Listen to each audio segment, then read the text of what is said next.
Muy buenas tardes, bienvenidos a Micropodcast, donde el día de hoy hablaremos sobre las enfermedades transmitidas por alimentos, o también conocidos como ETAs.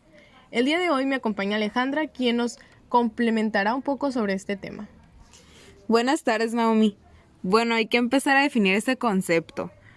La Organización Panamericana de la Salud define a los zetas como un suceso donde dos o más personas presentan una enfermedad semejante después de haber ingerido un alimento y donde los análisis epidemiológicos apuntan a que el alimento fue el origen de la enfermedad. Sí, además es importante decir que pues, los casos registrados de estas enfermedades solo representan la punta del iceberg, ya que la probabilidad de que se conozca o notifique un brote o un caso por las autoridades de salud depende de varios factores, ya sea de la comunicación de los consumidores, el relato de los médicos, las actividades de vigilancia sanitaria, etcétera.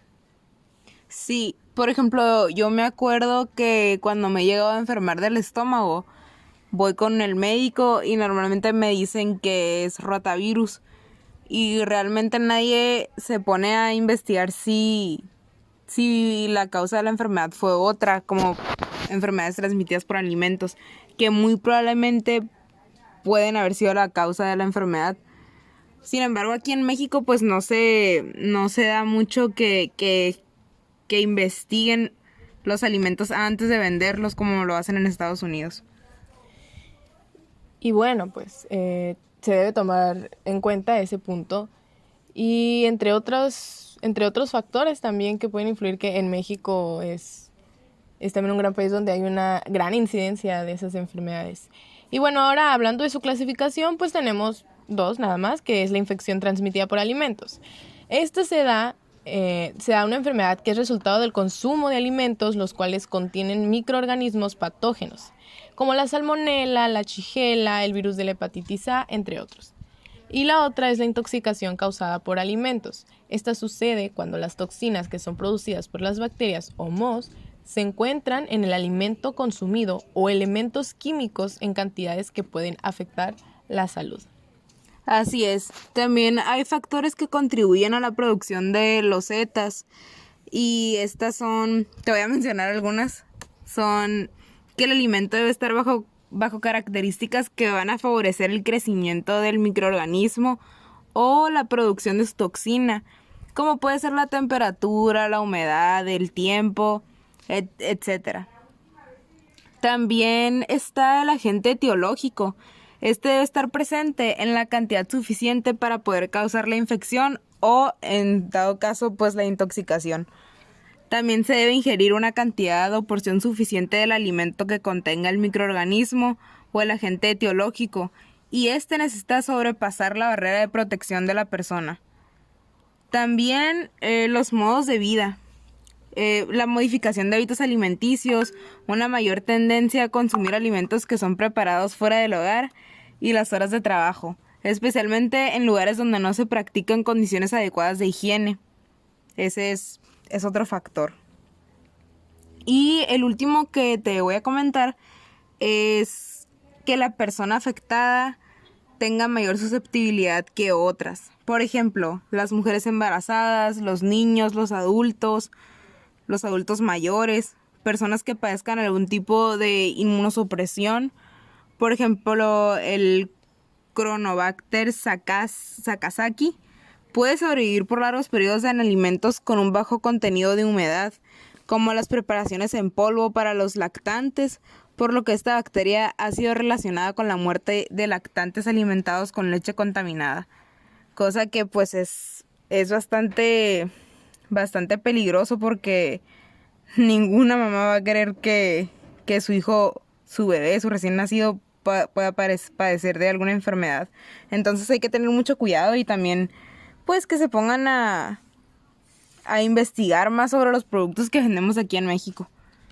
Exactamente. Y bueno, ya mencionamos cuáles son los factores que los pueden provocar, pero no hemos hablado de los agentes causantes que causan estas enfermedades. Y bueno, tenemos a cinco microorganismos principales, que el primero sería el norovirus. Este a nivel mundial se posiciona como el primer agente causal de cuadros de gastroenteritis aguda en personas de cualquier etnia. Tenemos la salmonela, la cual la CDC estima que esta bacteria es causante de 1.35 millones de infecciones, de 26.500 hospitalizaciones y 420 muertes en los Estados Unidos cada año. Tenemos la Clostridium perfringens, que esta puede causar infecciones que son de origen exógeno y de origen endógeno. La Campylobacter, que la OMS la considera como el principal agente etiológico de diarrea en el ser humano. Y por último, la Staphylococcus aureus, que es responsable de un amplio espectro de enfermedades que van desde infecciones en la piel y tejidos blandos hasta infecciones graves que atentan contra la vida. Y además existen otros microorganismos causantes de muchas enfermedades, y cuando las producen, estas pues tienen mayor probabilidad de dejar a la persona en hospitalización. Por ejemplo, la Clostridium botulinum, que causa el botulismo, la listeria, la Escherichia coli y Vibrio. Así es, Naomi. Pero pues todo esto se puede evitar llevando a cabo prácticas adecuadas para la preparación de los alimentos. Y pues la OMS nos brinda claves para inocuidad en los alimentos. Te voy a comentar sobre algunas. Es muy importante que mantengas la limpieza. Lávate las manos antes de preparar los alimentos, lávate las manos después de ir al baño, lava y desinfecta las superficies y equipos que vayas a utilizar para preparar tus alimentos, protege los alimentos y también las áreas donde los vas a cocinar, ya que normalmente puede haber muchos insectos ahí que pasan durante la noche, como cucarachas, ratones en muchos casos. Entonces es muy importante mantener la limpieza.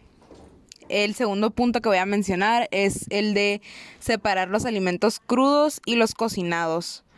Separa las carnes rojas, las carnes de ave y el pescado crudo de los demás alimentos.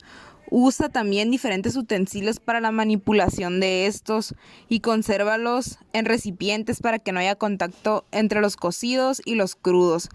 Es muy importante este punto porque yo personalmente no sabía que se podía dar, creo que se llama contaminación cruzada, que cuando tú cortas, por ejemplo, si yo corto el pollo crudo en una tabla y después en esa tabla y en ese mismo cuchillo con el que corté el pollo crudo, voy y corto verduras, ahí puede haber un gran punto de contaminación. Pues el tercero que les voy a dar es que cocinen completamente. Cocina completamente tus carnes rojas, carnes de ave, huevos, pescados. También hierve los alimentos que deben de ser hervidos, como las sopas, los guisos. Y asegúrate que han alcanzado los 70 grados centígrados. Y recaliéntalos completamente una vez que ya estén cocinados. También es importante mantener los alimentos a una segura temperatura. No dejes los alimentos cocinados a una temperatura ambiente durante más de 2 horas. Refrigéralos con antelación, los alimentos que ya estén cocinados, y no los guardes durante mucho tiempo, y tampoco no descongeles los alimentos a temperatura ambiente. Y por último, usa agua y materias primas seguras. Tienes que seleccionar alimentos sanos y frescos. Elige alimentos procesados para su inocuidad, por ejemplo, la leche pasteurizada.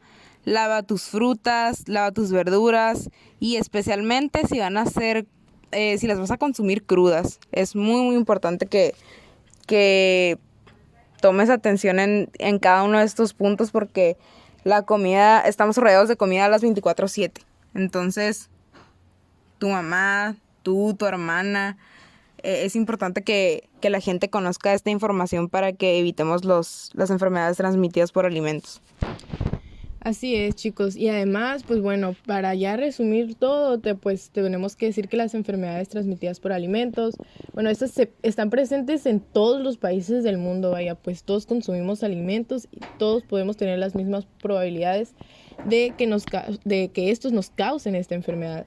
Entonces, hay millones de casos por año y estos se constituyen más en los países de desarrollo. Además, es una de las más importantes causas de mortalidad y morbilidad en el mundo. Los agentes etiológicos, bueno, son muy diversos que incluyen a los virus, bacterias, protozoarios, helmintos y algunos priones. Y en la población infantil también los atacan mucho, como mencionamos, que ataca a la leche para los lactantes. A los bebés. A los bebés, exactamente. Entonces, hay que tener mucho cuidado en eso, hay que ser muy responsables, hay que llevar algunas de las claves que nos mencionó Alejandra, implementarlas en nuestro día a día, porque pues quizás sí sea una labor tediosa, pero al final de cuentas valdrá la pena. Pero bueno, ya con esto se termina el programa. Muchas gracias, Alejandra, por brindarnos esta información, por complementarnos. Y a ustedes, público, gracias por escucharnos y nos vemos a la próxima. Gracias por invitarme y espero que hayan aprendido algo y que sobre todo que lo pongan en práctica.